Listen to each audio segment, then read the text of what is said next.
In the small town of Maple Hollow, Nurse Caroline Mercer was as familiar a sight as the church steeple or the corner diner's neon sign. Everyone knew her. She delivered half the babies in town, sat beside countless bedsides, and showed up with casseroles at every funeral. So when she didn't arrive for her night shift at the clinic one chilly October evening, the absence rippled through the town like a chill wind. At first, people assumed it was a misunderstanding. Her shift supervisor, Martha Jensen, called her cell, then her home. Both went to voicemail. By morning, her old blue Subaru was found parked neatly behind the clinic, driver's door locked, keys missing. The town of Maple Hollow wasn't used to mysteries. The last real crime had been a tractor theft 3 years prior. But now the sheriff's office, 3 officers and a part-time detective, was dealing with a possible abduction. Sheriff Tom Reeves, a man with tired eyes and a quiet, methodical nature, promised the town hall crowd, "We'll find her." At first, the theory was simple: a random act of violence, maybe a stranger passing through. But as they searched, strange things began to surface. Caroline's home was spotless, too spotless. No sign of a struggle, nothing out of place, except a stack of unopened envelopes tucked in the drawer of her kitchen table.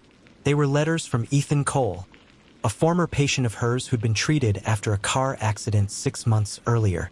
Ethan had moved to town recently, said he wanted a quieter life. His letters, written in shaky handwriting, were increasingly desperate. "You said you cared. I know you feel it too. Please stop ignoring me. We belong together." Sheriff Reeves found Caroline's phone in her nightstand. Her recent messages were polite but distant. Ethan had texted dozens of times, but she'd only replied a few times, always briefly. Ethan Cole was brought in for questioning. He seemed fragile, gaunt, with a trembling voice. I'd never hurt her," he said. "She helped me through the worst time of my life. She saved me. I just wanted her to know that." His alibi checked out. He'd been at a therapy appointment in the city that evening. For a while, suspicion drifted elsewhere. Then, an unexpected lead came from Caroline's coworker, Nurse Jenna Hart. She admitted something she hadn't told police earlier. Caroline had been anxious lately, Jenna said. She told me someone was watching her, but she didn't think it was Ethan. "Who then?" asked Sheriff Reeves. Jenna hesitated. She wouldn't say, but she mentioned. The wrong person found out something she shouldn't have. This was the moment the investigation shifted, from a random act to something closer to home. Reeves dug deeper into Caroline's recent life and found a pattern that puzzled him. In the months before her disappearance, Caroline had taken frequent short trips to the neighboring county. Each time, she'd withdrawn small sums of cash. $300 here, $200 there. No one knew why. Her sister, Elaine, swore Caroline wasn't in debt. "She was careful with money. Always has been," Elaine said, her eyes red-rimmed. "But she'd been distant lately. Sad, I think. There's something she wasn't telling me." The breakthrough came 2 weeks later, when a hunter found a leather satchel deep in the woods north of town. Inside were Caroline's wallet, ID, and a folded piece of paper. The note read, "I tried to make it right, but it's too late. I'm sorry, Tom." The sheriff froze at his name, but it wasn't his handwriting. Forensic analysis revealed something startling.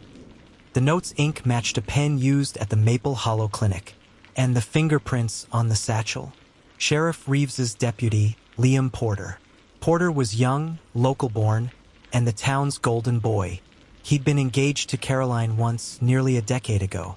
Their breakup had been quiet, almost polite. Most folks had forgotten they'd ever been together, but Reeves hadn't. When confronted, Liam's composure cracked. "She came to me that night," he said softly. "She said she'd found out something about the clinic, about how Dr. Walsh was misreporting prescriptions. I told her to leave it alone." "Did you meet her after that?" Reeves pressed. Liam's silence spoke volumes. It turned out Caroline had discovered a small network of prescription fraud involving Dr. Walsh, selling painkillers to people outside town, using patients' records. Liam had helped cover up paperwork months earlier, thinking it was harmless. When Caroline confronted him, he panicked. He hadn't meant to hurt her, he said. only to stop her from going to the police. He met her near the woods that night, begging her to stay quiet. She refused. In the argument that followed, she hit her head on a rock by the creek. He buried her there in the dark, terrified and grief-stricken. When they found her body, wrapped in her nurse's cardigan, the entire town seemed to go still. Maple Hollow wasn't the same after that.